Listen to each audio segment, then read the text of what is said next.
నీకు నువ్వే ఎప్పటికైనా నువ్వు ఒంటరిగా పుట్టావు, ఒంటరిగా పోతావు కాబట్టి you should take stand for yourself, especially being a woman. And ఇప్పుడు రిలేషన్షిప్స్లో తీసుకున్నా కానీ a man, a boy, I'm sorry to say this, can have many number of relationships with any number of girls, and people say that వాడు ఒక అబ్బాయి, వాడు ఎంతమందితో అయినా తిరగచ్చు, ఎంతమందినైనా లవ్ చేయొచ్చు, ఏదైనా చేయొచ్చు. But when it comes to a girl, తను కానీ ఒకరు లేదా ఇద్దరితో రిలేషన్లో ఉంది అని తెలిసింది అంటే బిచ్, స్లట్ అనే ఒక ట్యాగ్ ఆ అమ్మాయికి వేస్తారు. Why is this happening? ఒక అబ్బాయి చేయగలేంది ఒక అమ్మాయి చేస్తే తప్ప తను ఏ సిచ్యువేషన్లో అలా చేయాల్సి వచ్చిందో ఆలోచించరా? ఒక అబ్బాయి టైంపాస్కి ఒకేసారి 3-4 మెయింటైన్ చేస్తాడు అని గొప్పగా చెప్పుకుంటారే అబ్బాయి ఫ్రెండ్స్. మరి అమ్మాయిలు అలా ఒకరు ఇద్దరితో చేసినప్పుడు ఎందుకు? అది మన మైండ్ సెట్లోనే కదా ఉంది. జెండర్ డిస్క్రిమినేషన్ అనేది మన మైండ్ సెట్ నుంచి స్టార్ట్ అవ్వాలి. మొరాలిటీ అనేది ఫర్ బోత్ ద సెక్సెస్ ఈక్వల్గానే ఉంటుంది. మొరాలిటీ అనేది, మోరల్ రైట్స్ అనేవి. అదే మ్యామ్ నేను చెప్తున్నా, మొరాలిటీ ఇద్దరికి ఈక్వల్గా ఉన్నప్పుడు why are we judging girls and why are we not judging boys? బాయ్స్ని మనం జడ్జ్ చేయట్లేదు. గర్ల్స్ చేస్తేనే తప్పు అంటున్నాం, బాయ్స్ చేస్తే తప్పు అనట్లేదు. ఎందుకు? గర్ల్స్ స్టాండ్ తీసుకోరు, గర్ల్స్ డోంట్ స్పీక్ అవుట్. బాయ్స్ని మనం ఏమన్నా అన్నాం అనుకోండి, వాళ్ళు వెంటనే రివర్ట్ అవుతారు. కానీ మనం గర్ల్స్, మనం లైక్ మనలో మనమే కుమిలిపోతాం. నా మీద ఒక బ్లేమ్ పడింది, నన్ను వాళ్ళు సర్టన్ పీపుల్ ఇలా నా గురించి బ్యాడ్గా అనుకుంటున్నారు, నా గురించి సొసైటీలో ఇలా అనుకుంటున్నారు అని ఒకలాంటి mental trauma, as she said, ఆ మెంటల్ ట్రామా, డిప్రెషన్, అవన్నీ కూడా ఫీమేల్స్కే ఎక్కువ ఉంటాయి. Why? Because they don't speak out, they don't stand out. So that's why one of the main things we can do to come out of this gender discrimination is to take a stand and speak for yourself. Thank you. నేను ఇంకో చిన్న విషయం చెప్పాలనుకుంటున్నానమ్మా. ఎవరైనా ఒక అమ్మాయి చాలా బాగా ఇంటెలిజెంట్గా work చేస్తూ ఆ వర్క్లో తనని తాను ప్రూవ్ చేసుకుంటుంటే మాత్రము ఇమ్మీడియట్గా క్యారెక్టర్ అసాసినేషన్ అనేది చేస్తారు. ఎందుకు అనంటే she should not grow up. ఎందుకంటే మగవాళ్ళని కాదని, మగవాళ్ళ కన్నా హైలీ ఇంటెలిజెంట్ అనేది రాకూడదు ఆమెకి అనేది ముందు చేసేది ఆమెను డిప్రెస్ చేయటానికి. అలాగే ఆమె ఆ వర్క్ ప్లేస్లో నుంచి బయటకు వెళ్ళిపోవటం కోసం ముందు చేసే పని ఏంటంటే క్యారెక్టర్ అసాసినేషన్. ఆ క్యారెక్టర్ అసాసినేషన్ అనేది ఇందాక అమ్మాయి చెప్పింది కదా, ట్రామాలోకి వెళ్తుంది. ప్లస్ సెల్ఫ్ కాన్ఫిడెన్స్ అనేది తగ్గిపోతుంది. దాని మీద మన వర్క్ అవుట్పుట్ అనేది తగ్గిపోతుంది, క్వాలిటీ అనేది తగ్గిపోతుంది. అప్పుడు మనం కూడా వెనక్కి వెళ్ళిపోతాం. సో మీరు మీ కెరీర్స్లో ముందుకు వెళ్ళేటప్పుడు ఇలాంటివి ఏదైనా ప్రాబ్లమ్స్ ఎదురొచ్చినా how to tackle with them, how to prove yourself. ఎప్పుడు కూడా ఒక పుట్టలో మూసి పెట్టాలని చూస్తే 10 పుట్టల్లో నుంచి తలకాయలు పైకెత్తే పాముల్లాగా ఉండాలి ఆడపిల్లలు.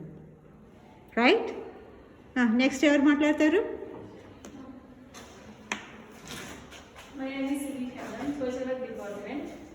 అంటే నేను మామూలుగా మీ వరకు బయటకు వెళ్తుంటాను ఏజెన్సీస్కి. అందులో నేను ఒక గర్ల్స్ హోమ్కి వెళ్ళాను. అందులో అంటే దాదాపు 30-40 మెంబర్స్ గర్ల్సే ఉంటారు, అంతా బిలో 18 years అమ్మాయిలు ఉంటారు. అక్కడ నేను ఒక 3-4 మెంబర్స్తో మాట్లాడినప్పుడు వాళ్ళ ఇంట్లో అంటే వాళ్ళ ఎకనామికల్గా, ఫినాన్షియల్గా సరిగా అయితే లేదు. వాళ్ళ మొత్తం 2-3 ఆడపిల్లలు అయితే ఇద్దరినైతే బయటికే పంపించేస్తారు.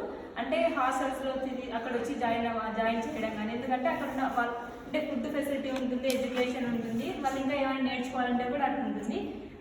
రీజన్ ఏమన్నా అంటే మా పేరెంట్స్ మమ్మల్ని చూసుకోలేదు, వాళ్ళు రక్కడానికే కష్టంగా ఉంటుంది, సో మమ్మల్ని ఇక్కడ తీసుకొచ్చి జాయిన్ చేస్తారు అని చెప్పారు. వాళ్ళ గురించి మేమైతే ఇప్పుడు మన ఎందుకంటే మా పేరెంట్స్ని మీట్ అయ్యే అవకాశం మాకు ఎప్పుడు, ఆ ఛాన్స్ అయితే ఎప్పుడు రాలేదు. సో వాళ్ళని ఎప్పుడు మీట్ అవ్వలేదు. కానీ మనం ఇక్కడ జెండర్ ఈక్వాలిటీ గురించి మాట్లాడుతున్నప్పుడు మనం ఇండిపెండెన్స్ డే సెలబ్రేట్ చేసుకుంటాం, కొన్ని ప్రోగ్రామ్స్, కొన్ని ఈవెంట్స్ కానీ సెలబ్రేట్ చేసుకుంటాం. వాటిలో పార్టిసిపేషన్ ఉమెన్ ఉంటుంది, మెన్ ఉంటుంది. బట్ మనం ఎక్కువ మెన్ ఫోటోస్ మాత్రమే అక్కడ పెట్టాం, ఉమెన్ ఫోటోస్ చాలా ఉంటాయి. ఈవెన్ సావిత్రిబాయి పూలే కానీ, కస్తూర్బా గాంధీ కానీ, సరోజినీ నాయుడు కానీ, ఝాన్సీ రాణి కానీ, కానీ వాళ్ళ ఫోటోస్ మనం ఎప్పుడు ఎప్పుడు పెట్టాం ఎక్కువ వాళ్ళ గురించి డిస్కస్ కూడా చేయం. ఏమంటే ఇట్లా జెండర్ ఈక్వాలిటీ లేకుంటే ఉమెన్ ఎంపవర్మెంట్ దీని గురించి వచ్చినప్పుడు మాత్రం వాళ్ళ గురించి ఎక్కువగా డిస్కస్ చేస్తాం తప్ప తర్వాత వాళ్ళ గురించి ఎప్పుడు రాదు తీసుకురాం కూడా మనం. ఈవెన్ ఇండిపెండెన్స్ డే సెలబ్రేషన్స్లో అయినా సంథింగ్ రిపబ్లిక్ డే సెలబ్రేషన్స్ ఏ ఒక్క ఈవెంట్ కూడా వాళ్ళ గురించి అయితే మనం తీసుకురాం. ఒకటి వాళ్ళకి ఒక ప్రోగ్రామ్ కండక్ట్ చేసి ఉమెన్ ఎంపవర్మెంట్ ఉమెన్ అని ఎప్పుడైతే మనం మెన్షన్ చేస్తామో అప్పుడు మాత్రం వాళ్ళ గురించి తీసుకొస్తే వాళ్ళ గురించి మాట్లాడతాం. అంతకు ముందు ఎప్పుడు వాళ్ళ గుర్తుకు రారు మనకి. ఇంకొకటి ఏమంటే ఇప్పుడు మనకి ఈక్వాలిటీ కావాలన్నారు, మెన్తో కంపేర్ చేస్తే ఉమెన్కి ఈక్వాలిటీ అనేది చాలా తక్కువ. ఈవెన్ పాలిటిక్స్లో అయినా కూడా ఎనీథింగ్ జాబ్స్లో అయినా ఎక్కడైనా ఉంది. బట్ మనం ఏమంటే ఈక్వాలిటీ అంటే నైట్ టైమ్స్ రోడ్ల పైన తిరగడం, పబ్బులలో లేకుంటే వాళ్ళతో పాటు ఈక్వల్గా డ్రింక్ చేయడం కాదు ఈక్వాలిటీ అంటే. పాలిటిక్స్లో కానీ జాబ్లో కానీ ఈవెన్ ఇంట్లో అయితే ఏదైనా కూడా ఈక్వాలిటీ అంటే మెయిన్ ఇంపార్టెంట్. అంతేగాని పబ్స్లో వాళ్ళతో పాటు నైట్ అవుట్స్ చేస్తేనే ఈక్వాలిటీ కాదు. వాళ్ళతో పాటు డ్యాన్స్ వేస్తాను లేకుంటే వాళ్ళతో అంటే వాళ్ళు 4-5 మంది మెయింటైన్ చేస్తే మనం మెయింటైన్ చేస్తే అది ఈక్వాలిటీ అవ్వాలి కదా. ఈక్వాలిటీ అంటే మనం బేస్ చేస్తే మనం డెవలప్ ఉమెన్ ఎంపవర్మెంట్ దానికోసం ఈక్వాలిటీ అనేది చూస్ చేసుకోవాలి. కానీ వాళ్ళతో పాటు మాకు ఉండాలి, వాళ్ళు ఎంతమంది మెయింటైన్ చేస్తారు, మేము ఇన్ని మెయింటైన్ చేయాలి అంటే ఎక్స్ట్రా మ్యాటర్ రిలేషన్షిప్స్ మాకు కావాలి వాళ్ళతో పాటు అంటే అది ఈక్వాలిటీ కాదు అనేసి నేను చెప్తున్నాను.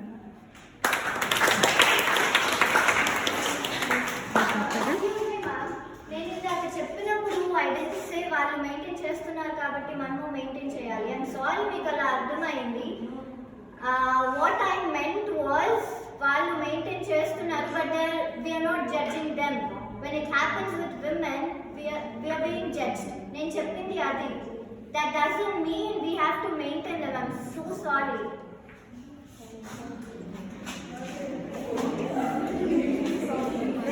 Who next? My name is Sanatana. I'm from BTech third year CSC. So as Dennis has told about the gender discrimination, I'd like to tell you a story about Adam and Eve. Everyone knows about Adam and Eve, right? They are the first man and woman of the earth. అంటే Eve వచ్చి Adam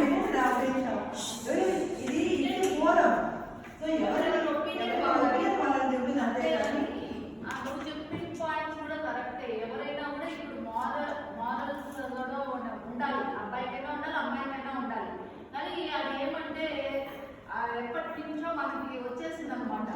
అబ్బాయి అంటే ఇట్లా మన పురాతన కాలం నుంచి మనలో అది ఇన్సెప్ట్ చేసేస్తున్నారు. అబ్బాయి అంటే ఇట్లా ఉండదు, చేతులకి తిరగచ్చు, అమ్మాయి అంటే ఇట్లనే ఉండాలి, ఉండాలి అనేది అది మన బ్రెయిన్లో ఎప్పటి నుంచో పడిపోయింది. ఇప్పుడు ఈక్వాలిటీ కోసం ఇప్పుడు ఫైట్ చేస్తున్నారు. కాబట్టి అది మనకు తేవాలంటే కూడా ఇంకా ఎన్నో సంవత్సరాలు పడుతుంది అనేది మంచి వాళ్ళే చెప్తున్నారు అనమాట. మనకి వాళ్ళందరూ కూడా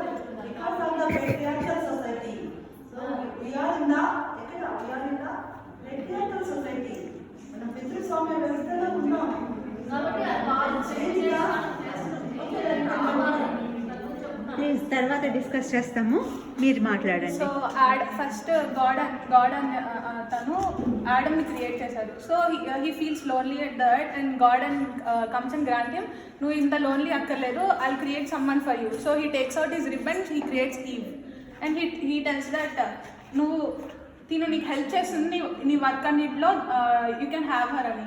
కానీ ఆడమ్కి ఎలా అర్థం అవుతుందంటే తిను నాకుంది, సో నా వర్క్ అంతా తను చేస్తుంది, నేను వెళ్ళి ఏమైనా చేసి ఇక్కడ ఇంట్లో ఉన్న వర్క్ అంతా తను చేస్తుందని అలా మైండ్ సెట్లో ఉంటాడు. కానీ ఈ after the eat the fruit, I mean the Apple, the forbidden fruit, ఇద్దరికి నాలెడ్జ్ వస్తుంది అనమాట. అంటే ఇక్కడ సొసైటీలో అంటే ఆ టైంలో ఏం జరుగుతుందని. కానీ ఆడమ్ అయితే సప్రెసివ్గానే ఉంటాడు ఈవ్ మీద, నువ్వు చేయాల్సిన పని నువ్వు చేయాలి, నువ్వు ఇంట్లోనే ఉండాలని. సో తర్వాత చాలా ఇయర్స్ తర్వాత వాళ్ళు ఈవ్ అనేది ఇద్దరు అలా అలా సాగిపోయిన తర్వాత ఇద్దరు చనిపోతారు. After they went to heaven. అప్పుడు కూడా ఈవ్ ఆడమ్తోనే ఉంటుంది. కానీ తర్వాత తనకి ఏమొస్తుంది అంటే మైండ్లో, నేను గాడ్ నాకు చూస్ చేసుకున్నాడు కానీ నేను తను చూస్ చేసుకోలేదు కదా, నేను ఎందుకు తన్నే చూస్ చేసుకోవాలి, నాకు ఫ్రీ విల్ ఉంది, నేను కూడా తనని చూస్ చేసుకుంటానని వేరే వాళ్ళని హెవెన్లో నుంచి కిందకు వచ్చేసింది తను. తర్వాత she find someone else who she really want to be. అంటే ఎవరి దగ్గర అయితే తనలాగా ఉండాలనుకున్నదో తన్ని చూసుకుంటుంది. కానీ ఆడమ్ ఏంటంటే తర్వాత ఆడమ్ వచ్చి, నువ్వు ఎందుకు వచ్చావు ఇక్కడికి, నేను నిన్ను ఎక్కువ పట్టించుకోలేదు కదా, నా అటెన్షన్ కోసమే కదా నువ్వు ఇదంతా చేస్తున్నావంటే, నీ అటెన్షన్ కోసం ఏం కాదు, నా ఫ్రీ విల్ ఇది, నేను ఇలా చేయాలనుకుంటున్నాను, వాళ్ళ దగ్గర నేను ఎలా ఉండాలనుకుంటున్నా నేను ఇలా ఉంటాను అని చెప్పి తను ఉంటుంది. So I want everyone to be your own eve. I want you to choose your free will. Discrimination అని కాకుండా మీకు ఎలా నచ్చుతుందో మీరు అలా చేయండి. You don't need opinion of other person to be yourself. Just be yourself. నేను ఒక విషయం చెప్పదలుచుకున్నది ఏంటంటే అమ్మ, మారల్స్ విషయంలో కూడా ఈక్వాలిటీ అనేదే ఉంటుంది. మారల్స్ మెయింటైన్ చేయటంలో both men and women are equal. ఇద్దరికి ఒకే రకమైన కట్టుబాట్లు అనేవి వారి వారి రిలీజియస్ ధర్మాలు అనేవి చెప్పాయి. హిందూ ధర్మంలో అయితే ఎక్కువ ఆడపిల్లలతో తిరిగేయొచ్చు అని లేదు, క్రిస్టియానిటీలోనూ ఆడపిల్లలు ఎక్కువ మంది మగపిల్లలతో తిరగవచ్చు అని లేదు. ప్రతి ఒక్క ధర్మము ఏం చెప్పింది అని అంటే సర్వమాన సౌభ్రాతృత్వము, అంటే fraternity, caste, creed, race, gender అనేది ఏది లేకుండా ప్రతి ఒక్కళ్ళకి ఈక్వల్ రైట్స్ అనేది ప్రతి కాన్స్టిట్యూషన్, మన ఒక ఇండియన్ కాన్స్టిట్యూషన్ మాత్రమే కాదు చెప్పింది. The constitutions all over the world, all over the countries, they have insisted for the equality. అందరూ విమెన్ ఎంపవర్మెంట్ గురించి మాట్లాడుతున్నారు. మాట్లాడినప్పుడు మాత్రమే మనం గుర్తుకొస్తామా అనేది కాదు. అక్కడ ఎప్పుడూ కూడా ప్రతి ఒక్కరికి మైండ్లో ఉండాలి. అవసరం ఉన్న వాళ్ళు పొలిటికల్ లీడర్స్ ఏం చేస్తారు, వాళ్ళకు అవసరమైనప్పుడు విమెన్ ఎంపవర్మెంట్ అంటారు. అకాడమిషియన్స్ ఏమంటారు, వాళ్ళకి ఫండ్స్ రావాలి అని అంటే విమెన్ ఎంపవర్మెంట్ అనేసి 4 పేపర్లు రాసేసి పంపిస్తారు, 4 ప్రాజెక్టులు తెచ్చుకుంటారు, సంపాదించుకుంటారు. అవి పేపర్ల మీద మాత్రమే ఉండకూడదు. They should be in our practice. అందుకోసమే ఈ పద్మావతి మహిళా విశ్వవిద్యాలయం అనేది పుట్టుకొచ్చింది. అర్థమైంది కదా? ఈ పద్మావతి మహిళా విశ్వవిద్యాలయంలో మనం ఏం నేర్చుకుంటున్నాము?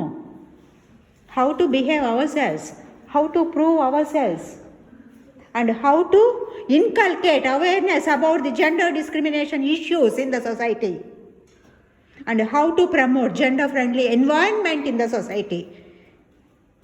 Being the student of Sri Padmavati Mahila Vishwavidyalaya. కాదంటారా? ఇంక ఇప్పుడు చెప్పండి, ఎవరు మాట్లాడతారు next?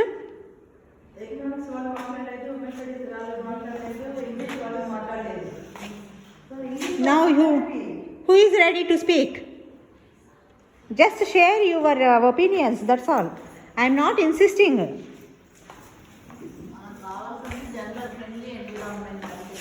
A gender friendly environment create cheyadaniki what we have to do? Good afternoon everyone. My name is Ramya Huda. I am from Department of Biotechnology, currently pursuing 3rd sem. As we all know that gender equality is a fundamental right. I say it's not only a right, it's a necessary foundation for a prosperous, peaceful, wealthy and sustainable world. For example, I take an Indian culture. Indian culture is made up of traditions where we believe in invisible spirits and we tell it as God and Goddess. They are worshipped by many faithful people. Example, the goddess, we say the goddess of wealth is Lakshmi, and the goddess of power and strength is Durga, and the goddess of wisdom is Saraswati. Here our traditions is itself hinted as that women are strong and they are equal to men. The main thing now we want is awareness of this. Example, we need education. The most awareness is education. Education is important milestone of women empowerment as it enables us to face lot of challenges and it helps us to change our lives with our according to our traditions. And I finally say that the woman with a voice is a strong woman. Thank you.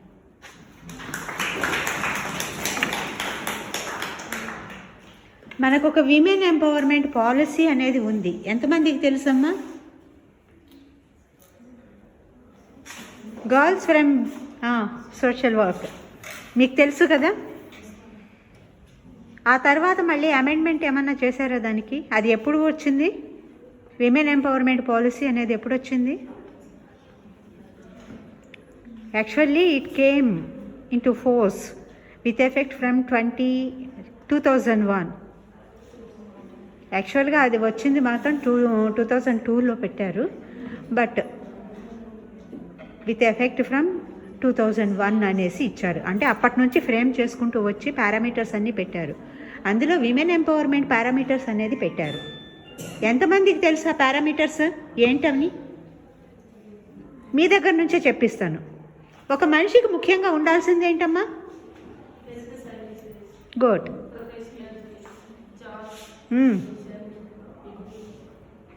గట్టిగా చెప్పండి. 2 parameters వచ్చాయి, education and health. ఇంకా ఇందాక అమ్మాయి చెప్పింది job, economic independence,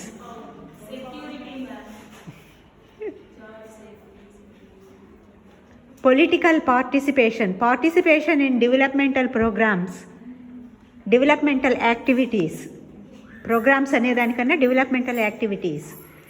and rising of voice against atrocities that are being held in the society. ఇవి parameters అనేవి పెట్టారు. వీటిల్లో మనం ఎన్నిటికీ మనం వాయిస్ రైజ్ చేస్తున్నాము, ఎన్నిటిని మనం అవైల్ చేస్తున్నాము, ఎవరు డిస్కస్ చేస్తారు? Good afternoon ma'am. నా పేరు అఖిల, నేను బయోటెక్నాలజీ డిపార్ట్మెంట్ నుంచి వచ్చాను. సో ఇది నా జీవితంలోనే జరిగింది మ్యామ్. ఒక 2 ఇన్సిడెంట్స్ నేను షేర్ చేసుకోవాలని అనుకుంటున్నాను. ఒకటి వచ్చేసి మా ఇంటి దగ్గర ఒక ఆంటీ ఉండింది మ్యామ్. తనకి 2 ఆడపిల్లలు. ఒక లాస్ట్ ప్రెగ్నెన్సీ కన్ఫర్మ్ అయ్యింది. అయితే వాళ్ళ ఫ్యామిలీలో అందరూ ఇంకా ఈసారి కంపల్సరీ అబ్బాయే పుట్టాలి అని అంటే తను కొంచెం పల్లెటూరు నుంచి వచ్చింది మ్యామ్. అయితే అక్కడ ఉన్న వాళ్ళు అన్నారంట, ఇట నాటు వైద్యం అలాంటివి తీసుకుంటే అబ్బాయి పుడతారు, జస్ట్ నువ్వు ట్రై చేయొచ్చు కదా అని చెప్పేసి వాళ్ళ పేరెంట్స్ అందరూ అనే బట్టి ఆమె తీసుకోవడం జరిగిందంట మ్యామ్. అన్ఫార్చునేట్లీ అది ఆమెకి కొంచెం బాడీలో అలర్జీకి అయ్యి హైపర్ సెన్సిటివ్ అయ్యి తను చనిపోవడం జరిగింది మ్యామ్. సో ఇలా వాళ్ళ ఫ్యామిలీ ప్రెషర్ వల్ల, ఒక హస్బెండ్ ప్రెషర్ వల్ల, వాళ్ళ వంశోద్ధారుడి వల్ల ఆమె లైఫ్ స్పాయిల్ అయింది ma'am. As a science student లాగా నేనైనా ఎవరైనా ఇక్కడ ఉన్న మనము ఇలా జెండర్ రివీల్ ఒక అబ్బాయి ఎక్స్ క్రోమోజోమ్ వల్లే ఇలా అవుతుంది అని చెప్పేసి ఒకరు ఇట్లా వాయిస్ రేజ్ చేయడం అన్న, ఇట్లా సెక్స్ ఎడ్యుకేషన్ గురించి ఒకరికొకరు సైన్స్ స్టూడెంట్ అని కాకపోయినా వేరే వాళ్ళకు కూడా మనం ఎడ్యుకేట్ చేస్తే మేబీ వాళ్ళు వేరే వాళ్ళకి ఎడ్యుకేట్ చేయడం వల్ల ఇలాంటివి కొంచెం తగ్గుతుంది అని నేను అనుకున్నాను మ్యామ్. అప్పుడు ఇంకొక సెకండ్ ఇన్సిడెంట్ వచ్చేసి చాలామంది అమ్మాయిలు ఇలా సెక్షువల్ హరాస్మెంట్స్ కానీ ఎన్నో ఫేస్ చేసింటారు అని నేను అనుకుంటున్నాను మ్యామ్. రైట్ ఫ్రమ్ ఉన్నప్పటి నుంచి చిన్నపిల్లలు ఆడుకుంటుండడం వాళ్ళకి ఎలా ఎదుటి వ్యక్తి ఎలా టచ్ చేస్తున్నారో వాళ్ళకి సెన్స్ అవ్వదు. ఇంకా మనం అయినప్పటికీ కూడా నేను ఎన్నోసార్లు నైట్ జర్నీస్ చేసి ఉన్నాను మ్యామ్. ఇక్కడ కర్నూలు నుంచి, మాది కర్నూలు అనమాట. ఒకసారి అతను బస్ మొత్తం ఖాళీగానే ఉండింది మ్యామ్. అంటే అక్కడ ఇక్కడ ఉన్నారు మనుషులు. నేను అర్జెంట్గా వెళ్ళాలని చెప్పేసి నైట్ ఎక్కాను అనమాట బస్సు. అతని డ్రైవర్ నేను ఎంతసేపట్లో వెళ్తా అది బస్సు కర్నూలుకి అని అడగడానికి అని చెప్పేసి వెళ్ళినప్పుడు ఆయన కొంచెం మిస్బిహేవ్ చేశారు మ్యామ్. నేను అసలు అనుకోలేదు ఆయన అలా బిహేవ్ చేస్తారని. హీఈస్ అట్ 45 అలా ఏజ్, 30 అలా ఉంటుంది. అలా మనం కొన్ని సిచ్యువేషన్స్లో మనం అనుకొని ఉండం, అంటే అతను అలా బిహేవ్ చేస్తారు అని చెప్పేసి మనం కొంచెం సెన్సిటైజ్ ఉండాలి అని చెప్పేసి ఎవరు ఏ వ్యక్తులని అని మనం కనుక్కొని మనం వాయిస్ రేజ్ చేయాలి అని చెప్పేసి నేను వెంటనే ఆయనతో వాదిచ్చేసి నేను నార్మల్ నా సీట్లోకి వెళ్ళేసి కూర్చున్నాను. అండ్ హీస్ కంటిన్యూస్లీ పిలుస్తున్నాడు అనమాట, ఇక్కడ ఇక్కడ వచ్చి కూర్చో, మాట్లాడు కదా, అది కదా ఇది కదా అని చెప్పేసి. నేను పక్కన ఉన్న అతనికి వాళ్ళకి చెప్పాను అనమాట, హీస్ కాలింగ్ మీ అని చెప్పేసి. తర్వాత ఆయన అలర్ట్ అయిపోయి ఇంకా అక్కడ నుంచి కామ్ అయిపోయినాడు. ఇంకా స్టేషన్కి వెళ్ళిన తర్వాత కూడా నేను మా ఫాదర్కి అక్కడ చెప్పాను అనమాట. సో ఇలా మనం ప్రతి సిచ్యువేషన్స్లో మనకి సెక్షువల్ హరాస్మెంట్స్ అనేటివి, మనకి మెన్స్ డిస్క్రిమినేట్ చేసి ఇలా ఏమంటారు వీళ్ళు ఏం మాట్లాడలేరు, ఇది నైట్ టైం కదా తిని ఎవరికి చెప్తారులే అని అనుకున్నారేమో మ్యామ్ అతను. కానీ ఇలాంటి సిచ్యువేషన్స్ అన్నీ జరుగుతుంటాయి. ఇదే కాకపోయినా కూడా మనం బయటికి ఎప్పుడైనా వెళ్ళినా కూడా మనల్ని ఫాలో అవ్వడం కానీ ఇలాంటి సిచ్యువేషన్స్ జరుగుతుంటాయి. అప్పుడు మనం వాయిస్ రేజ్ చేయాలి. సో వాళ్ళు డిస్క్రిమినేట్ చేస్తే మనం అలా అవ్వకూడదు అని చెప్పేసి నా ఒపీనియన్. Very good. ఎప్పుడూ కూడా మన వాయిస్ని అట్రాసిటీస్కి అగెనెస్ట్గా రైజ్ చేస్తూనే ఉండాలమ్మా, అది కంపల్సరీ. ఎందుకు అంటారేమో, ఈ చాలామందికి వాళ్ళ లైఫ్లో ఈ ఎదురవుతూనే ఉంటాయి.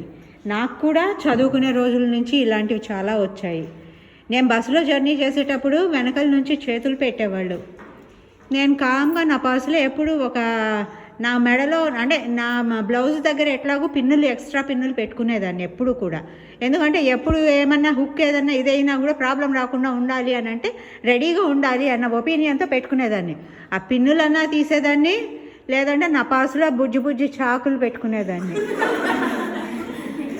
చాకులన్నా పెట్టుకొని కోసేసేదాన్ని వాళ్ళ చేతులు. అలాగే అదేది లేదు అని అంటే గట్టిగా మాట్లాడేదాన్ని. నా చేతిలో అప్పటికి ఏది సరైన దొరకలేదు అంటే ఇమ్మీడియట్గా నేను గట్టిగా అరిచేదాన్ని బస్సులో, వీడేదో మీద చేతులు వేస్తున్నాడు చూడండి అందరూ అని.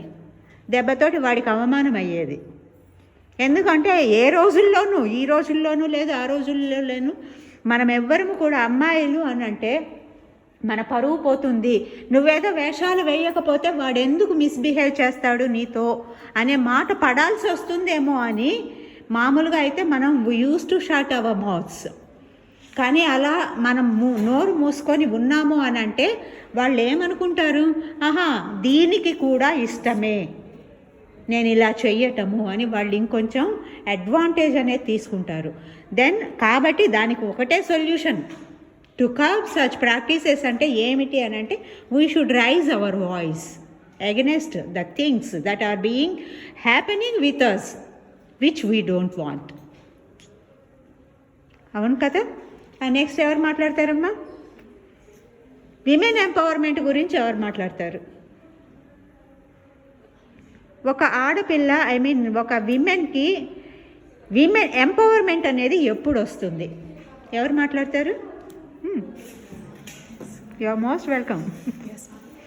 సో ఐ థింక్ ఎంపవర్మెంట్ అంటే జస్ట్ ఒక సింగిల్ టర్మ్ కాదు ma'am, it's an umbrella under which many sort of concepts will come. So నాకు తెలిసి empowerment will range from it will vary from people to people. So ఇప్పుడు when a girl is having no access to education, when she is given a chance to pursue to have her education according to her own free will, that is empowerment. When a girl is already doing a job but is not having financial freedom to use her own money, when she is given an opportunity or when she is having that free space to use her own money for herself and spend it according to her own will, that is also empowerment. When she chooses to quit job and give her time towards her family by her own choice rather than her environment, that is also empowerment.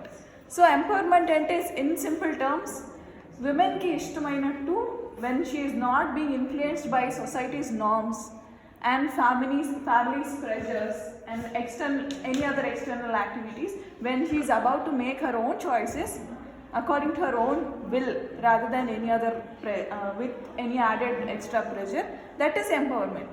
So rather than complicating it to various extents, I can say this is the simplest form in which we can define empowerment as. It varies from gender to gender. Empowerment should also be present for males to express their own emotions. Women are free to express our emotions. When we cry, we say ఆడపిల్లలు కదా ఏడవడం common అంటారు, but for males it's different. When they show their emotions they are named as, they are given terms, different terms. So males లాగా మనం already suppress అయినాం, but now we are being giving chances to rise, we are given chances and opportunities. So మనం కూడా ఈక్వాలిటీకి వచ్చిన తర్వాత we should not let these standards continue for men also. And one more thing I would like to say is, when a woman is pursuing an occupation, when she's having a job and she is always in a dilemma, like it's a constant pressure coming from her in-laws or even from her own family to choose between both, either family or job, or even her whatever, family or job. It's always a double-sided sword in her mind. Because when she chooses family over job, it's like she always has that regret that I have pursued so much and I have done so much hard work, but I have let that down because I'm not using that. So I think most of us women will fall or have been falling under this category of demographic dividend. Complicated term to some. We are being educated but not choosing to use that degree. So narcotics, and even when they are pursuing a job, they are given a double standard. Like her husband will go to job and come back, and he will take his time on relaxing. But a woman, she has to go for work. She has to come back home. She has to do all the household work. So this double standards are common in current society. I think some of the previous speakers have said both the responsibility should be shared among both of them. So that equality among values and responsibility should be inculcated according to me. So that when the step is taken from both the sides, that's when real empowerment is coming into reality. Very good. ఇప్పుడు వరకు అంతా మాట్లాడుతున్నాం. ఓసైడ్స్ రావాలంటే what can we do? It should come from their parents' sides also. Their parents, The boys' parents. నేను ఇంకొక చిన్న incident చెప్పొచ్చా? నాకు బాగా తెలిసిన వాళ్ళు మంచి జాబ్ చేస్తూ ఉన్నారు, బట్ ఎకనామికల్ మొత్తం ఆ అమ్మాయి అర్నింగ్స్ ఆయన అర్నింగ్స్ రెండు కూడా ఆయన చేతిలోకి వెళ్ళిపోతాయి, ఆ అమ్మాయి చేతికి రాదు. ఆ అమ్మాయి నెలకి ఇంత అని ఒక స్టైఫండ్ లాగా పాకెట్ మనీ ఇప్పించుకుంటుంది. ఇలా ఎందుకు, నీ శాలరీ నువ్వు ఖర్చు పెట్టొచ్చు కదా, నువ్వైనా ఏం వేస్ట్ చేయవు కదా అని అంటే, నేను మేనేజ్ చేయలేను అందుకనే తనకే ఇచ్చేస్తాను. ఇలాంటి మాటలు చాలా వరకు ఉంటాయి. అంతేకాదు నాకు ఇంకొక ఫ్యామిలీ గురించి కూడా తెలుసు. ఏమంటే మీ అమ్మాయి డబ్బులు చాలా వేస్ట్ చేస్తుందండి, ఎవరైనా వచ్చి కొంచెం ఏదైనా కొంచెం మాకు బాధల్లో ఉన్నాము అని అంటే డబ్బులు ఇచ్చేస్తుందండి, కాబట్టి మొత్తం అంతా నేనే తీసుకున్నాను, నా గ్రిప్లో పెట్టుకున్నాను అనే మనుషులు ఉంటారు. అంటే ఇక్కడ సొసైటీలో మనకి ఎలాంటి వాళ్ళు ఉంటారు అని అంటే, అమ్మాయికి అమ్మాయి నేను ఇన్కేపబుల్ అని చెప్పించే రకంగానూ ఉంటుంది. ఇంకొకటి ఏమిటి అని అంటే, ఆ అమ్మాయి మేనేజ్ చేస్తున్నా కూడా ఈమె మేనేజ్ చేయలేదు, స్పాయిల్ చేస్తుంది, అమౌంట్ని స్పాయిల్ చేస్తుంది, నేనైతే బాగా మేనేజ్ చేస్తాను అని క్రియేట్ చేసే వాళ్ళు ఉంటారు. How to overcome those barriers? మీరు చెప్పినట్టుగా ఇట్లా అమ్మాయికి చేతికి డబ్బులు ఇస్తే తను లైక్ తను ఏమంటారు లైక్ ఖర్చు పెట్టేస్తుంది అని, అది మా ఇంట్లో మా డాడీ అన్నమాట.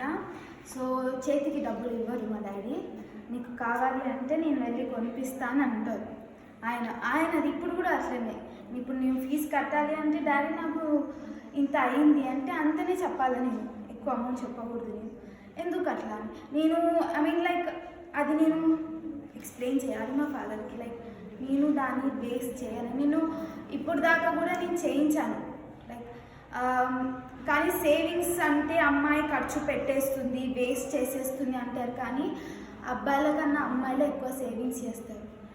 మీరు అనుకుంటుంటారు మమ్మీ నుంచి కానీ అమ్మమ్మ నాన్నమ్మ వాళ్ళ దగ్గర వాళ్ళ పర్స్ చూడండి, అసలు డాడీ దగ్గర కూడా ఉండదు పాకెట్లో అన్ని పైసలు, అమ్మమ్మ బెడ్ కింద ఉన్న పర్సులో. అంటే ఎందుకు అంత లైక్ స్టీరియోటైపిక్ ఐడియా ఉంటుంది.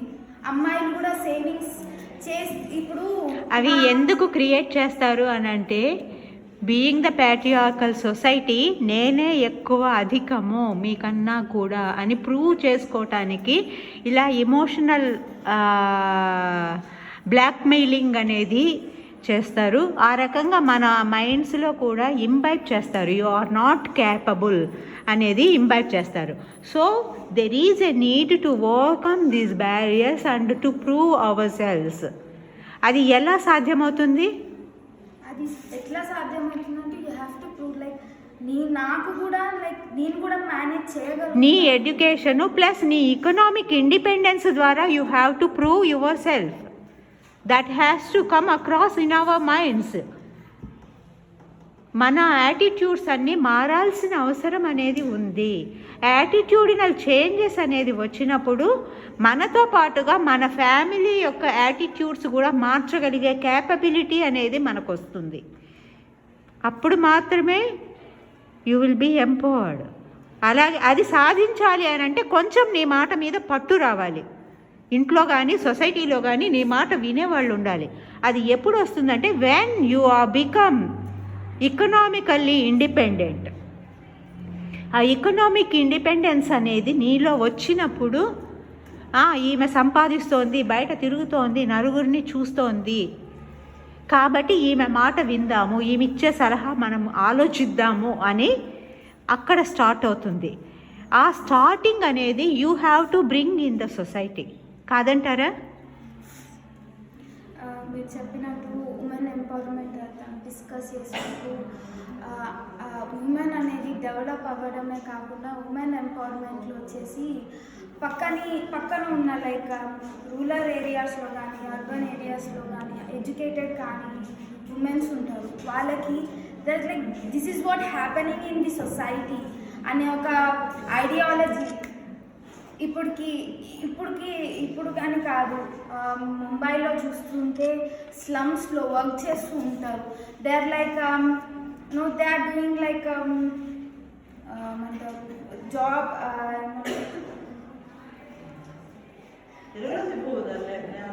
Like like they are sex work చేస్తూ ఉంటారు. ప్రాస్టిట్యూషన్. వాళ్ళకి తెలీదు. అలా చేయడం వల్ల వాళ్ళు మనీ కోసం వాళ్ళకి ఏమీ లేకనే కేవలం మనీ కోసరం మాత్రమే కాదు, బై ఫోర్స్ఫుల్లీ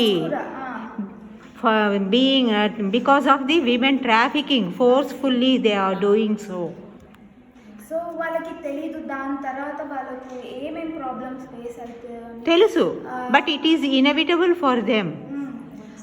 అక్కడ లైక్ ముంబై స్లమ్స్లో లైక్ ఉమెన్ ఎంపవర్మెంట్ కొన్ని ఏమంటారు కొన్ని జరుగుతుంది అనమాట. లైక్ వాళ్ళకి ఇలా అవుతుంది అని చెప్పి వాళ్ళకి ఎడ్యుకేషన్ కానీ లేకపోతే వాళ్ళకి అవన్నీ ప్రొవైడ్ చేయడం కానీ ఇదని కాదు. లేకపోతే సొసైటీలో అంటే ఒక ఉమెన్కి అనేది నువ్వు దీనికే పరిమితం అని చేసేసి ఉంటారు ఇంట్లో. ఒక చిన్న విషయం చెప్పొచ్చు ఈ విషయంలో. నేను కొంతమంది ఎన్జిఓస్ గురించి ఎంక్వైరీ చేశాను. అలా బాంబే స్లమ్ ఏరియాస్లో ప్రాస్టిట్యూట్స్గా ఉన్న చాలామంది ఆడవాళ్ళకి వొకేషనల్ స్కిల్ డెవలప్మెంట్ కోర్సెస్ అనేది ఇంప్లిమెంట్ చేసి సెంట్రల్ గవర్నమెంట్ ఫండింగ్తో ఆ వొకేషనల్ డెవలప్మెంట్ స్కిల్స్ ద్వారా ఆర్యా వర్క్, ఎంబ్రాయిడరీ ఇలాంటి వాటిల్లో వాళ్ళకి ట్రైనింగ్ అనేది ఇచ్చి now they stood on their own legs. Embroidery వీటి ద్వారా వాళ్ళు స్టాల్స్ అది పెట్టుకొని దాని ద్వారా కూడా చాలామంది ఆ వృత్తి మానేసిన వాళ్ళు ఉన్నారు. బట్ అందరికీ అలాంటి ఛాన్స్ వస్తుందా అంటే అక్కడ కూడా ఈ మగవాళ్ళ ఇవి ఉంటాయి కదా, అలాంటి ఇన్సిస్టెన్సెస్ ఉన్నప్పుడు ఆ దందాలో నుంచి బయట పడలేని వాళ్ళు still they are continuing. Like women empowerment అంటే మనం ఎడ్యుకేట్ చేయడమే కాకుండా మన పక్కన ఉన్న లైక్ పక్కనున్న ఉమెన్స్కి కానీ అమ్మాయిలకు కానీ దాన్ని ఎడ్యుకేట్ చేయడం కానీ చెప్పడం కానీ వాళ్ళకి ఎడ్యుకేషన్ ప్రొవైడ్ చేయడం కానీ వాళ్ళకు లైఫ్ స్కిల్స్ అనేవి ప్రొవైడ్ చేయడం కానీ వాళ్ళ కాళ్ళ మీద నిలబడడానికి కానీ ఇవన్నీ అనేది ఉమెన్ ఎంపవర్మెంట్ కిందకే వస్తుంది. దే ఆర్ లైక్ మనం డెవలప్ అవుతూ పక్కన వాళ్ళని కూడా డెవలప్ చేసినట్టు అవుతుంది. అండ్ అలాంటి మైండ్ సెట్ ఉన్న ఒక ఫ్యామిలీలో ఉంటే వాళ్ళతో పాటు ఫ్యామిలీ మెంబర్స్ కూడా కొంచెం ఏమంటారు డెవలప్ అవుతారు. అండ్ ఆల్సో వాళ్ళు కూడా తనని సపోర్ట్ చేస్తారు. మిమ్మల్ని అందరినీ ఈ ఫోరంకి ఎందుకు ఇన్వైట్ చేశామో ఇప్పుడు చెప్పండి. ఇప్పుడు నువ్వు చెప్పిన ఆస్పెక్ట్స్ కవర్ చేయటం కోసమే. మిమ్మల్ని మీరు డెవలప్ చేసుకుంటూ మిమ్మల్ని మీరు డెవలప్ చేసుకుంటూ మీ చుట్టుపక్కల ఉన్న వాళ్ళల్లో కూడా జెండర్ ఇష్యూస్ మీద అవేర్నెస్ అనేది క్రియేట్ చేస్తే జెండర్ ఫ్రెండ్లీ ఎన్విరాన్మెంట్ అనేది త్వరగా వస్తుంది అన్న ఉద్దేశంతోనే ఈ స్టూడెంట్ ఫోరం అనేది ఆర్గనైజ్ చేస్తున్నాం. నెక్స్ట్ ఎవరు మాట్లాడతారు?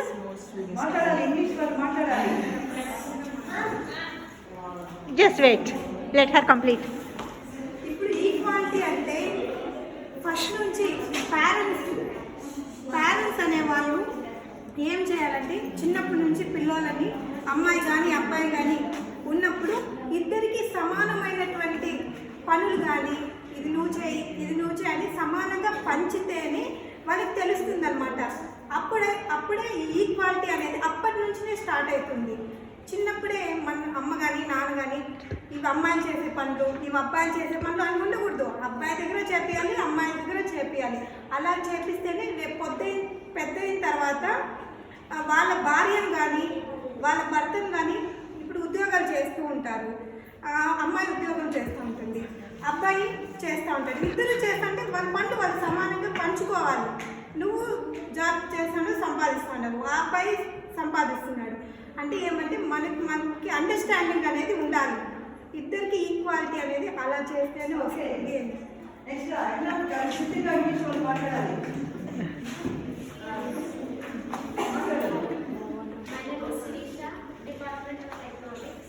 నేను చెప్పేదంటే ఒక ఫ్యామిలీలో అబ్బాయి ఎక్కువ చేస్తారు, వేరే వాళ్ళ పిల్లలు గురించి ఇంట్లో పిల్లలకి చెప్తారు. అంటే జాబ్స్ వాళ్ళకి వచ్చింది వీళ్ళు ఎందుకు రాలేదు జాబ్ అంటే, కానీ చెప్తారు వాళ్ళ స్టడీస్ వేరు నా స్టడీస్ వేరు అని చెప్పినా కూడా నీకు చదువు రాదు ఏం రాదు, వాళ్ళకి చదువు వచ్చు అందుకే జాబ్స్ వస్తున్నాయి వాళ్ళకి అంటే నాకు నచ్చింది నేను చేయాలనుకుంటున్నాను ఇది అంటే దానికి వాల్యూ లేదు ఇది లేదు అనుకుంటారు. కానీ తనకంటూ ఒక ఛాన్స్ ఇవ్వాలి.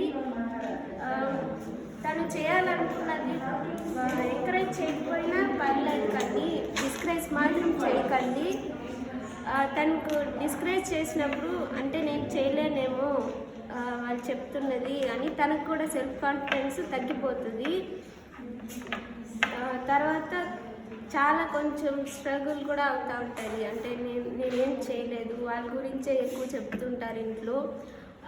ఎక్కడికి వెళ్ళినా వాళ్ళకి జాబ్ వచ్చింది నీకు రాలేదు, ఎందుకు రాలేదు అంటే నీకేం రాదు, వద్దులే ఇంట్లో కూర్చో చదువుకోవద్దు ఏమొద్దు మ్యారేజ్ చేసుకో ఇది అది అని చెప్తుంటారు. కానీ తను ఏమంటే నేను ఇది చెయ్యాలి కంపల్సరీగా ఇది చేయాలి అంటే ఆర్గ్యూ చేస్తే నువ్వు ఆడపిల్లవి ఎందుకు ఆర్గ్యూ చేస్తున్నావు, ఇది అన్నీ జరుగుతుంటాయి, ఇది నా లైఫ్లో కూడా జరిగింది కానీ దాన్ని ఓవర్కమ్ చేసుకుంటూ ఇంత దూరం వచ్చాను.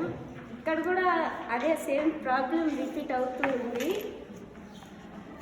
వాళ్ళు చెప్పింది కూడా చేస్తున్నా కూడా అనుక్షణం అంటే దానికి వాల్యూ లేదు, ఎందుకు చదువుతున్నాను నేను సాధిస్తాను కొంచెం ఛాన్స్ ఇవ్వండి అని చెప్తున్నా కూడా అంతే కొంచెం డిస్కరేజ్ చేస్తూ ఉంటారు. నాకంటూ సపోర్ట్ లేదు కానీ నేను ఏదో చేయాలని ఇంత దూరం వచ్చాను. Thank you. Wish you all the success. My name is Gayatri, studying 3rd BTech CSE, and I have a real-time situation which I personally faced. These many days I really felt very shy and bad to tell this thing, to share this thing with others. But now I feel like this is the moment, and I have to share this with you. మాది చిన్న పల్లెటూరు, ఇక్కడ Chittoor district. మాది 60 kilometres ఇక్కడ నుంచి చిన్న పల్లెటూరు. And మా తాత ఎక్స్ సర్పంచ్ మా ఊరికి, and respectable family in the society. అక్కడ నుంచి ఇక్కడికి మా ఊర్లో I think I'm the 3rd girl who came from there to others cities and towns for studies. ఇంటర్లో నేను తిరుపతి వచ్చేసాను చదువుకోవడానికి. ఇంటర్ ఇక్కడే చదివాను అండ్ బీటెక్ ఇక్కడే చేస్తున్నాను. దేర్ వర్ రూమర్స్ లైక్ నేను అక్కడ నుంచి ఇక్కడికి వచ్చేసిన తర్వాత అరే ఈ అమ్మాయి ఇంత దూరం వెళ్ళింది, అక్కడ ఎవరు ఉండరు ఈ అమ్మాయిని చూసుకోవడానికి, తన ఒక్కతే ఉంటుంది, ఫ్యామిలీ ఉండదు, ఎవరితో తిరగకుండా ఉంటుందా ఈ అమ్మాయి, తన ఒక్కతే ఇంత దూరంలో ఉంటుంది, చూసుకునే వాళ్ళు ఎవరు ఉండరు, తిరగకుండానే ఉంటుందా ఎవరితో, అంత మంచి క్యారెక్టర్ ఉండే అమ్మాయి అయినా. There were rumours like this and one of the well wisher in our village said me this thing. He shared this thing with me and I kept quiet for a while, like I'm a girl, like మా family గురించి ఆలోచించే kind of girl. నేను ఇంత like పర్ఫెక్ట్గా ఉంటూ కూడా వీళ్ళ దగ్గర ఒక మాట పడాల్సి వచ్చిందని I kept quiet for a while. And ఆ వ్యక్తి one of the well wisher who said me this thing, he tried to console me, don't feel bad, don't feel any kind of bad, and it's going to be okay. And I said that I'm not feeling bad. They don't know my true potential. They don't know what I'm capable of. One day I'm gonna place, I'm gonna earn, I'm gonna be financially independent. And that the biggest punishment ever that haters can have is మీరు సాధ్యం వాళ్ళు నువ్వు చెయ్యలేరు అనుకున్నప్పుడు నువ్వు చేసి చూపిస్తే దానికన్నా పెద్ద పనిష్మెంట్ ఉండదు వాళ్ళకి. సో ఫ్యామిలీని, సొసైటీని, ఒక గర్ల్ ఇంపార్టెన్స్ గురించి ఫ్యామిలీని, సొసైటీని ఎడ్యుకేట్ చేయడం కన్నా ఒక గర్ల్ పొటెన్షియల్ గురించి, తన ఇంపార్టెన్స్ గురించి తను తెలుసుకోవాలి first. That was my intention and that's it. Thank you. Thank you. Good evening, ma'am. Good evening to all. My name is Sai Teja from Economics Department. అందరూ gender discrimination గురించి అడుగుతున్నారు కదా, అంటే చెప్పుకుంటున్నాం కదా. జెండర్ డిస్క్రిమినేషన్ అనేది by birth నుంచే మనం ఫేస్ చేస్తున్నాం. అంటే పేరెంట్స్ ఎలాగా అంటే ముందు నుంచి కానీ ఇప్పుడు కానీ అమ్మాయిలు ఎందుకు బర్డన్గా ఉంటున్నారు, వాళ్ళు పెళ్ళైన తర్వాత వెళ్ళిపోతారు, మనకి ఇంకా ఏం చూసుకుంటారు అని చెప్పేసి వాళ్ళ మైండ్ సెట్ మ్యామ్. అలాగే వాళ్ళ మెయిన్ పర్పస్ అమ్మాయిలు వద్దు అనడానికి రీజను వాళ్ళు చనిపోయిన తర్వాత వాళ్ళ యొక్క కార్యక్రమాలన్నీ కూడా అబ్బాయిలే చూసుకుంటారు, వాళ్ళు చేస్తారు అని చెప్పి వాళ్ళ థాట్ అలానే ఉండిపోయింది. సో అందుకు అందరూ బాయ్స్ కావాలా గర్ల్స్ వద్దు అని చెప్పేసి వదిలేసుకుంటున్నారు. అండ్ గర్ల్స్ ఎడ్యుకేషన్ టైంలో కానీ పెళ్ళైన తర్వాత కానీ జాబ్ చేసేటప్పుడు కానీ వాళ్ళ యొక్క జెండర్ అనే డిస్క్రిమినేషన్ అనేది అట్లాగే కంటిన్యూ చేస్తూ చేసినాము. ఏం చేస్తే ఆ జెండర్ డిస్క్రిమినేషన్ అనేది తగ్గుతుంది? అంటే అందరూ మనమే స్పీక్అవుట్ చేయాలా, మనమే వాయిస్ రైజ్ చేయాలా అంటున్నారు కదా మ్యామ్. మనం రైజ్ చేయాలంటే ఫస్ట్ మనం వాటి గురించి తెలుసుకోవాలి, వాళ్ళకి ఎక్స్ప్లెయిన్ చేయాలి, వాళ్ళకి ప్రూవ్ చేయాలి కదా మ్యామ్. ఎలా తెలుస్తుంది? అంటే ఇలాంటి డిస్కషన్స్ పెట్టినప్పుడు, జెండర్ క్లాసులకు మీరు అటెండ్ అయినప్పుడు, జెండర్ క్లాసుల్లో మీకు కేవలం జెండర్ డిస్క్రిమినేషన్ గురించి మాత్రమే కాదు, what are the laws enacted for the protection of women are also there, and what is the political participation in India, not only in India, all over the world, what is the political participation among women అనేది వీటన్నిటి గురించి discuss చేస్తాం కదా. Next ఎవరు మాట్లాడతారు? Yes.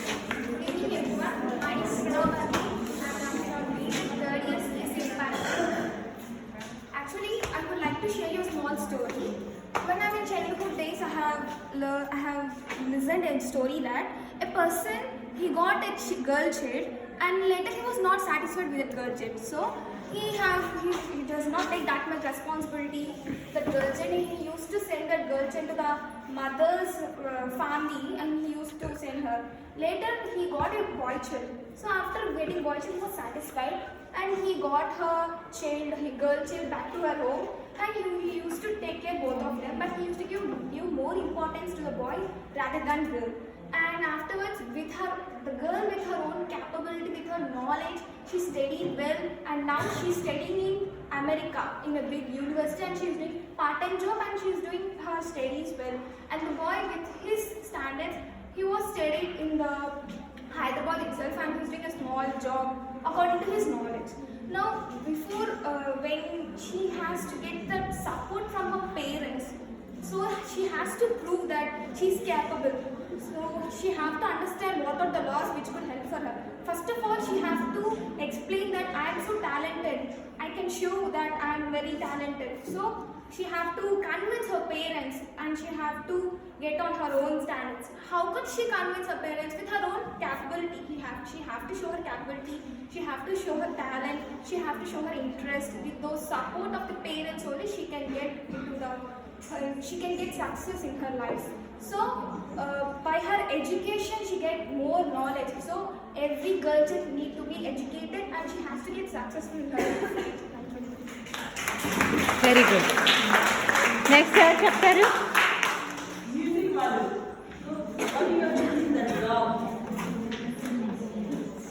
Next ఎవరు మాట్లాడతారమ్మా? Self employment.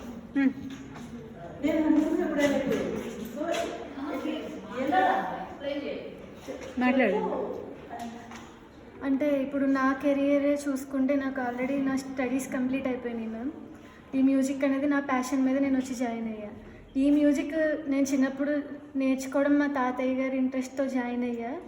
కానీ మా పెద్దనాన్నలు, చిన్నాన్నలు, బాబాయ్లు ఏమన్నారంటే ఆడపిల్లకి సంగీతాలు, డ్యాన్సులు అవసరం, స్టేజ్లకి డ్యాన్స్ చేస్తుందా, పరువేం కావాలి, అది ఇది అని అప్పుడు రిగ్రెట్ చేయడం, ఇలా వెనక్కి లాగడం చేసేవారు. కానీ నేను ఎడ్యుకేషన్ ఉన్న ఫ్యామిలీలో అంటే ఇటు అమ్మమ్మ వాళ్ళ దగ్గర ఉండడం వల్ల ఏమిటంటే దీన్ని ఇలా కంటిన్యూ చేసుకుంటూ పీజీ వరకు వచ్చా. లాస్ట్ టైం ఒక కాంపిటీషన్లో విన్ అయితే ఎవరైతే నన్ను ఇలా నేర్చుకుంటే ఇదవుతుంది అంటే అన్నారో వాళ్ళే మా అన్నయ్య గారు అమ్మాయి, మా తమ్ముడు గారు అమ్మాయి పలానా స్టేట్స్లో వచ్చింది అని చెప్పుకుని వచ్చారన్నమాట. దట్ ఈస్ ద మనం సాధించిన ఇది అని అప్పుడు అనిపించింది. దాంతో ఈ ప్యాషన్ ఇలా కంటిన్యూ చేసుకుంటూ వచ్చా. ఇంకోటి ఏంటంటే మ్యామ్, ఒక కథ చెప్తాను అందరికీ. ఈ భూమి మీద రకరకాల జీవుల్ని దేవుడు సృష్టించాడు. అందులో ఒక జీవి గురించి చెప్తాను. ఈ జీవి ఏంటంటే పుట్టిన దగ్గర నుంచి కాదు, పుడతాదని అనిపించినప్పటి నుంచి కష్టాలు పడతా, అసలు పుడతాదో లేదో అనుకుంటా, ఆఖరికి పుట్టి పెరిగేంత వరకు రకరకాల స్టేజెస్ని ఫేస్ చేసుకుంటా, కష్టాలను ఫేస్ చేసుకుంటా వచ్చి ఆఖరికి తను అనుకున్నది సాధిస్తూ సాధించలేక ఒక జీవిగా మారింది. ఆ జీవే మనమే, ఆడపిల్లలు. ఇప్పటికీ ఇంత డెవలప్డ్ మనం చదువుకుంటున్నా కూడా మనం ఏం చదవాలి, ఎలా ఉండాలి, ఏం తినాలి, ఎలా మాట్లాడాలి, ఆఖరికి ఎవరిని పెళ్లి చేసుకోవాలి, ఆఫ్టర్ ద ఇంకో 60 years ఎవరితో కలిసి బతకాలన్నది కూడా మన చేతుల్లో లేదు. మనం ఫైట్ చేసినా కూడా ఏమో లక్కీగా కొంతమంది పేరెంట్స్ అయితే ఒప్పుకుంటారేమో. కానీ ఈవెన్ నాకు వస్తున్న మ్యాచెస్ చూస్తుంటే మనం అమ్మాయికి కొన్ని పెట్టేశారన్నమాట. సన్నగా ఉండాలి, తెల్లగా ఉండాలి, చదువుకోవాలి, పైగా ర్యాంకర్ అయి ఉండాలి, సాఫ్ట్గా ఉండాలి, కానీ ఇంట్లోంచి బయటికి వెళ్ళకూడదు, ఒక్క పని చేయకూడదు, జాబ్ చేయకూడదు, ఈవెన్ బయటికి వెళ్ళి కల్లాపు చల్లి ముగ్గు పెట్టాలన్నా కూడా మా ఇంట్లో పర్మిషన్ ఉండాలి అన్నది మా సైడు కొంతమంది ఫ్యామిలీస్ నుంచి వస్తున్న ఇదన్నమాట. సో నేను చెప్పేది ఏంటంటే మనం చదువుకున్నది వెంటనే జాబ్ చేయాలి, కొంచెం స్పేస్ తీసుకుని మనం ఏంటన్నది ఇంట్లో పేరెంట్స్కి ప్రూవ్ చేయాలి. అంతేగాని వాళ్ళు ఏదో వచ్చింది మంచి కెరీర్ ఉన్న అబ్బాయి వచ్చాడు సెటిల్ అయిపోతామంటే మాత్రం ఒప్పుకోకండి. ఎందుకంటే తర్వాత మనం సాధిద్దామన్నా ఏమీ ఉండదు ఒక్కసారి లాక్ అయ్యామంటే, ఇది మాత్రం కన్ఫామ్. ఇంకోటి ఏంటంటే మనం ఫిజికల్గా కూడా వీక్గా ఉంటాం. ఇప్పుడు సపోజ్ మా ఫ్రెండ్ వాళ్ళ ఫ్యామిలీలోనే తీసుకుంటే, అమ్మ నేను కొంచెం నాకు అమౌంట్ కావాలి, ఇలా కావాలంటే మనకి డబ్బులు ఇచ్చారంటే మనం ఏం చేస్తాం, వెళ్ళి బయట ఉన్న పానీపూరి అలాంటి గడ్డి తింటాం, లేదంటే ఈ పెన్స్ లేకపోతే 250కి గాంధీ రోడ్కి వెళ్ళి ఇలా క్లాతెస్ తీసుకుంటాం. కానీ అదే న్యూట్రిషన్ ఫుడ్ తీసుకోవాలన్న థాట్ మనకి ఎక్కడ రాదు. ఆ చాక్లెట్స్ పానీపూరీల దాకానే వెళ్తాం. మనం ఏంటంటే మనం మంత్లీ మన ఇది పీరియడ్స్ వల్ల మనం ఫిజికల్గా వీక్ అవుతాం. సో ఎవరైనా ఇప్పుడు మనల్ని కొట్టడానికో మన మీదకి ఏదైనా అటాక్ చేయడానికి వచ్చారనుకో మనం ఫిజికల్గా నిజంగానే చాలా వీక్గా ఉంటాం. ఫస్ట్ ఆఫ్ ఆల్ వాళ్ళని చూసి భయపడడం ఆపేయాలి. ఎందుకంటే వాళ్ళు మనుషులే, మనము మనుషులే, అంతే కదా. చాలామంది చూస్తున్నాం మా హాస్టల్లోనే, బయట హాస్టల్లో ఉంటాను, వీక్లీ వన్స్ అయినా ఒకళ్ళైనా పిల్లల్ని తీసుకుని హాస్టల్ నైట్ వచ్చేసే వాళ్ళు ఉంటారు. వాళ్ళ హస్బెండ్ కొడుతున్నారనో తిడుతున్నారనో. ఈవెన్ లవ్ మ్యారేజెస్ 5 years అండర్స్టాండింగ్లో ఉండి పెళ్లి చేసుకున్న వాళ్ళు కూడా నోరెత్తుతుంటే కొడుతున్నారంట. ఎందుకు పడాలి అసలు ఇవన్నీ మనం, అంతే కదా. మన తప్పు లేకుండా మనం ఎక్కడ సైలెంట్గా ఉండకూడదు.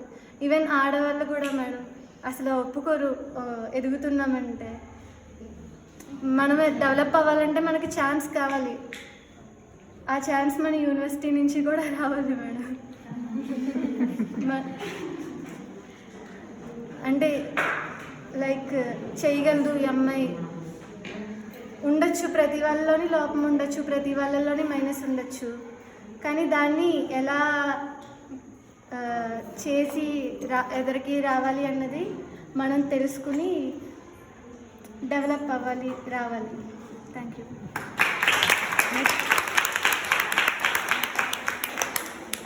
Next. Good evening everyone. Good evening everyone. This is Vaishnavi from Department of Biotechnology. ఇందాక మ్యామ్ అన్నారు కదా, గర్ల్ ఎంపవర్మెంట్ అనేది మనం ఎట్లాగా క్రియేట్ చేయాలి, మనం ఏం చేస్తే వస్తుంది అని.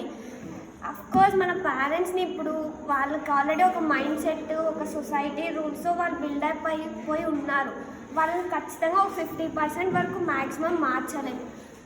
అంటే గర్ల్ అంటే ఇది, బాయ్ అంటే ఇది, వాళ్ళ లవ్ ఇంకా అది అట్లానే ఉంటుంది. మన పేరెంట్స్ని మార్చలేము. బట్ స్కూల్స్ అనేవి ఉన్నాయి. మ్యాక్సిమం మనం ఎక్కువ టైం ఇట్లా ఎడ్యుకేషన్లోనే స్పెండ్ చేస్తాం, స్కూల్స్ కానీ కాలేజెస్లో కానీ. అలా స్కూల్స్లో కూడా చాలామంది డిస్క్రిమినేట్ చేస్తారు, బాయ్ ఇట్లా, గర్ల్ ఇలా. ఒకవేళ గర్ల్ ఏమన్నా క్లాస్లో అరుస్తుంటే, నువ్వు గర్ల్వి ఇట్లా ఎలా అరుస్తావు, మీ ఇంట్లో ఏం నేర్పించలేదా, అది ఇది అంటారు.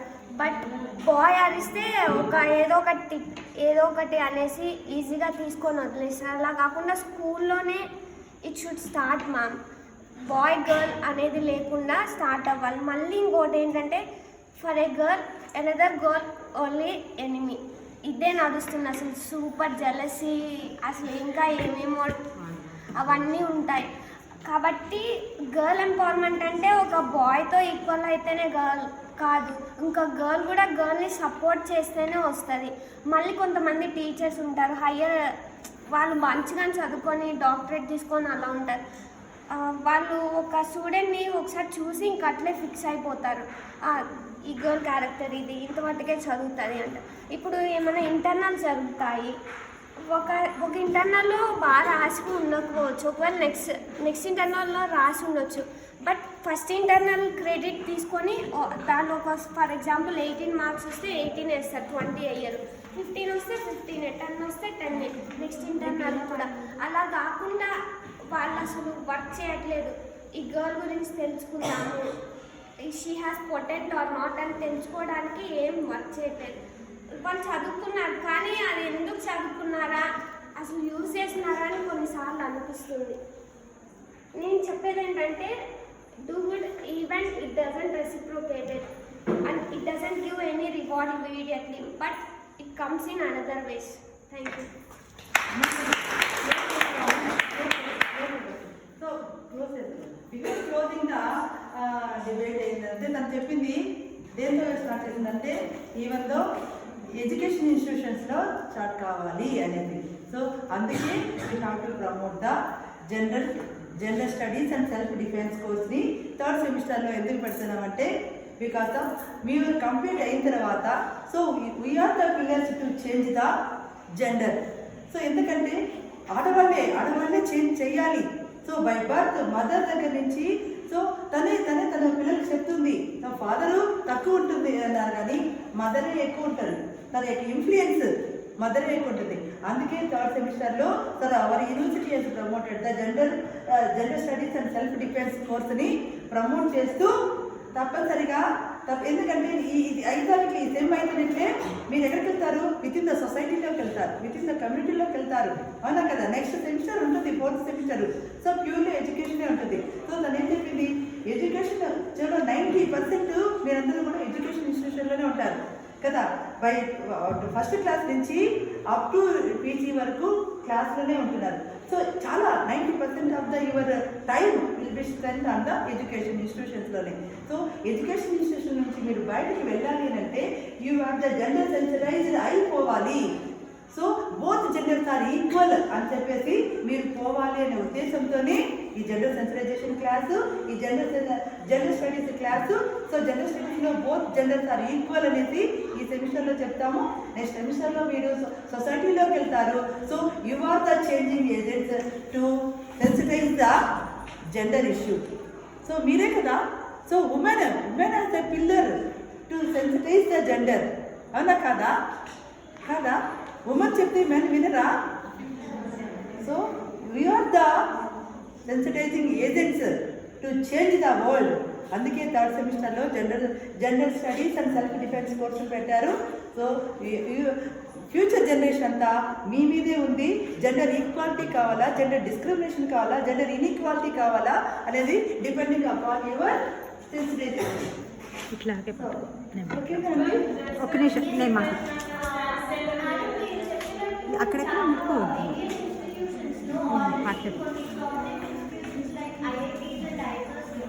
జెండర్ సెన్సిటైజేషన్ ఎలా ప్రమోట్ చేస్తున్నారంటే they are common mess for everybody. అంటే బాయ్స్కి ఒక మెస్ కానీ గర్ల్స్కి ఒక మెస్ అట్లా ఉంటుంది. స్పోర్ట్స్లో అదర్ కల్చరల్ యాక్టివిటీస్లో కూడా బాయ్స్ ఎంత యాక్టివ్గా పార్టిసిపేట్ చేయగలుగుతున్నారు, గర్ల్స్ కూడా అంతే యాక్టివ్గా పార్టిసిపేట్ చేయగలుగుతున్నారు. సేమ్ సిస్టమ్ని మన state universities and other educational ఇన్స్టిట్యూషన్స్లో కూడా తీసుకొని రాగలిగితే ఈ జెండర్ సెన్సిటైజేషన్ మీద కొంతవరకు అవేర్నెస్ వస్తుంది. ముఖ్యంగా ఈ జెండర్ సెన్సిటైజేషన్ ప్రోగ్రామ్స్ ఎందుకు పెడుతున్నాము అని అంటే, ఇప్పుడు నేను ఇచ్చేది క్లోజింగ్ రిమార్క్స్ అమ్మా. ఈ జెండర్ సెన్సిటైజేషన్ ప్రోగ్రామ్స్ ఎందుకు పెడుతున్నాము అంటే, పద్మావతి గారు చెప్పినట్లు మీరు సొసైటీలోకి వెళ్ళాక you must become a changing agent from this university. That is number 1. ఇంకొకటి ఏమిటి అని అంటే, you should bring the attitudinal changes not only in your families but also the entire society, at least within your neighbor families. మీకు మీ చుట్టుపక్కల ఉన్న వాళ్లకు attitudinal changes అనేది you have to bring home. That is the second motto. అన్నిటికన్నా ముఖ్యమైన Moto ఈ programme organise చేయడానికి ఏమిటి అంటే రీజను, ముందు మీకు అసలు ఎంతవరకు జెండర్ ఇష్యూస్ మీద అవగాహన ఉంది తెలుసుకోవటమే కాకుండా అది లేని వాళ్ళలో ప్రమోట్ చేయడం కోసం ఈ ప్రోగ్రామ్స్ అనేది పెడుతున్నాం. ముందు మీ దగ్గర నుంచి యాటిట్యూడినల్ చేంజెస్ అనేది మేము తీసుకొని రాగలిగితే అట్లీస్ట్ మా వర్క్ కొంతవరకు కాదు దాదాపుగా పూర్తవుతుంది. ఎందుకంటే మీలాంటి జనరేషన్స్ ఎంతమంది ఉంటారమ్మా? మాకు ఒక క్లాసుకు 100 స్టూడెంట్స్ ఉంటారు మాకు జెండర్ స్టడీస్ క్లాసెస్కి. అలా మేము 8 మంది ఉన్నాము. 8 మంది ఉన్నాము. 8 మంది 800 ఒక బ్యాచ్లో మేము ట్రైనప్ చేసి సొసైటీలో పంపిస్తే అది ఎంతమందికి వెళ్తుంది? స్టాలిన్ స్టోరీ గుర్తుందా సినిమా? ఆ పిరమిడ్ థియరీ అనేది ఇక్కడ ఇంప్లిమెంట్ అవుతుంది. అప్పుడు ఎంతమంది జెండర్ సెన్సిటైజ్ అవుతారు? నిజంగా మనం ట్రై చేస్తే అట్లీస్ట్ మీరు మీ చుట్టుపక్కల వాళ్ళలోనూ మీ ఇంట్లోనూ మీరు జెండర్ సెన్సిటైజ్ చేయలేకపోయారు అంటే మీరు ఫెయిల్ అయినట్టు బాధపడాల్సిన అవసరం లేదు. At least you should practise gender friendly environment in your family itself. మీ హస్బెండ్ని మీరు మార్చలేకపోయినా మీ పిల్లల్ని మీరు చక్కగా పెంచగలగచ్చు. వాటికి దూరంగా వాళ్ళ ఇన్ఫ్లుయెన్స్లకు దూరంగా మీరు వాళ్ళని జెండర్ ఫ్రెండ్లీ ఎన్విరాన్మెంట్ అనేది మీ ఫ్యామిలీలో మీరు క్రియేట్ చేస్తే అది చాలు ఒక అబ్బాయి మంచిగా మారటానికి. ఈ కాలంలో ముఖ్యంగా ఉండాల్సింది ఏమిటి అంటే ఎథికల్ వాల్యూస్ అనేది ఉంటే ఆటోమేటిక్గా ప్రతి ఒక్కళ్ళు సెన్సిటైజ్ అవుతారు. ఒక చిన్న స్టోరీ చెప్పనా? ఒక పెద్ద పండితుడు ఉన్నాడంట. ఆయనకు ఒక కొడుకు పుట్టాడంట లేక. ఆ కొడుకు జాతకం చూసుకున్నాడంట. జాతకం చూసుకుంటే వాడు పెద్ద గదిలో పోతాడు అని చెప్పి జాతకంలో ఉంది. దాంతో ఆయన భయం పట్టుకునేది, వీడిని ఎలా మార్చాలి, ఎలా సక్రమంగా ఉండేట్లు పెంచాలి అని. అంతే చిన్నప్పటి నుంచి అన్ని పురాణాలు వరుస పెట్టి చెప్పడం మొదలు పెట్టాడంట. ముఖ్యంగా స్ట్రెస్ ఈజ్ ఆన్ గరుడ పురాణం. అందులో ఏ తప్పు చేస్తే ఏ శిక్ష పడుతుంది, దాంతో ఉండేది ఎక్కువ అదే గరుడ పురాణంలో. ఏ తప్పు చేస్తే ఎలాంటి శిక్ష పడుతుంది అనే విషయాల మీద ఎక్కువగా చెప్పాడు. మంచి చెడు గురించి ఎథికల్ వాల్యూస్ అనేది అతనికి బాగా ఇచ్చాడు. ఆ తర్వాత అతను చాలా మంచి పండితుడు అయిపోయాడు. ఆ కొడుకు కూడా అతని కోసము అతని కీర్తి ఎంతగా ఉందంటే ఆ రాజ్యమంతా ఆయన చెప్తే తిరుగులేదు, అంత మంచి పండితుడు. ప్రవచనాలు చెప్పాలన్నా, జాతకాలు చెప్పాలన్నా, ఏది చెప్పాలన్నా, పూజలు చేయాలన్నా ఆయన అంత గొప్ప పండితుడు ఇంకోవాడు లేదు అనిపించుకున్నాడు. వెంటనే రాజుగారికి తెలిసి రాజుగారు నా ఆస్థానంలో పండితుడు కదా అనిపించారు. మళ్ళీ భయం పట్టుకుంది వీళ్ళ నాన్నకి. అక్కడికి పోతే డబ్బులు అన్నీ ఉంటాయి కదా, మణులు మాణిక్యాలు అన్నీ ఉంటాయి, బంగారము, వాటిని చూసి మళ్ళీ దొంగ అయిపోతాడేమో అని టెన్షన్ పట్టుకుంది. మళ్ళీ ఇంకొకసారి గరుడ పురాణం గురించి చెప్పి మళ్ళీ పంపించాడట. పంపించిన తర్వాత రోజు పూజ చేసుకొని పోయేవాడు. ఆ అబ్బాయి మనసు చలించేది ఆ బంగారం అవి చూసి. ఒకరోజు ఏమైందంటే అతను బయటకు వెళ్తూ ఉన్నాడు రాజభవనంలోంచి. బయటకు వెళ్ళేటప్పుడు మన ప్రెసిడెంట్ వచ్చినప్పుడు చెకింగ్ ఉంది కదా, ఆ మాదిరి చెకింగ్ అనమాట. వెళ్ళేటప్పుడు వచ్చేటప్పుడు కూడా ఆ చెకింగ్ చేసినప్పుడు ఒకరోజు అతను తత్తరపడి ఒకసారి వద్దు చూడొద్దు అన్నాడంట. అందులో ఏముందో చూడాలి పంతులు గారు అని చెప్పి లాక్కొని చూస్తే అందులో పశువులకు వేసే తవుడు ఉంటుంది కదా, ఆ తవుడు ఉందంట. ఇదేంటయ్యా అని పోయి రాజుగారికి చెప్పాడండి, ఇట్లా సంచిలో తవుడు తీసుకొని పోతున్నాడు, ఏంటి అంటే మాట్లాడడం లేదు అని. రాజుగారికి ఏంటయ్యా అని అడిగితే మాట్లాడలేదు. దాంతో మళ్ళీ పండితుడిని వాళ్ళ నాన్నని పిలిపించి అడిగితే లోపలికి తీసుకుపోయి, రాజా ఈయనకి ఇలాంటి గజ దొంగ అయ్యే ఛాన్స్ ఉంది జాతకంలో, కాబట్టి నేను ఇలా అంతా పెంచాను ఆ గజ దొంగ కాకుండా ఉండటం కోసము. ఆ దోషం ఇప్పటితో ఈ తవుడు దొంగతనంతో పోయింది, కొంచెం హ్యాపీకి పంపించేయండి చాలు అని చెప్పేసి అన్నానంట. ఆ తర్వాత అతనికి దొంగతనం చేయాలనే బుద్ధి రాకుండా రాజుగారే కొంత బంగారు ఇచ్చి పంపించేశాడంట అతని పాండిత్యానికి మెచ్చి. సో ఒక గజ దొంగ కావాల్సిన వాడు తండ్రి చెప్పిన ఎథికల్ వాల్యూస్ వల్ల ఒక మంచి మనిషిగా సొసైటీలో మారాడు. అలా మార్చుకోగలిగిన శక్తి ఎవరికి ఉంది? మీకు, మాకు, మనందరికీ ఉంది. సో మన పిల్లల్ని ఎథికల్ వాల్యూస్ ఉన్న వాళ్ళుగా పెంచాము అంటే ఆటోమేటిక్గా డిస్క్రిమినేటరీ ప్రాక్టీసెస్ పోతాయి, జెండర్ ఫ్రెండ్లీ ఎన్విరాన్మెంట్ వస్తుంది, అట్రాసిటీస్ అగైన్స్ట్ విమెన్ కూడా తగ్గిపోతాయి. With this